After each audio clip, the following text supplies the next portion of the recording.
Polres Ogan Ilir melakukan operasi tangkap tangan terhadap oknum lembaga swadaya masyarakat di Indralaya, Rabu 5 September, dengan barang bukti uang puluhan juta rupiah. Dalam video, oknum LSM mengaku dari Palembang, ditangkap bersama dua temannya saat makan di rumah makan. Penangkapan ini diduga terkait pemerasan kepala desa di Indralaya. Kapolres AKBP Bagus Suryo Wibowo membenarkan penangkapan, keterangan resmi akan disampaikan Kasat Reskrim.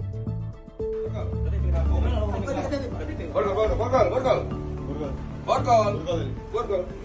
Di mobil belakang le. Duit yang pegang kan? Berapa itu jumlah duit? Berapa? Berapa? Hitung. Berapa? Hitung. Buka. Hitung.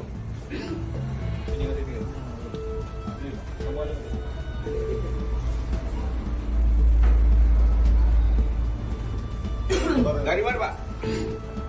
Kamu dari mana, Pak? Ya, kamu dari kamu? Hah? Dari kami apa dia?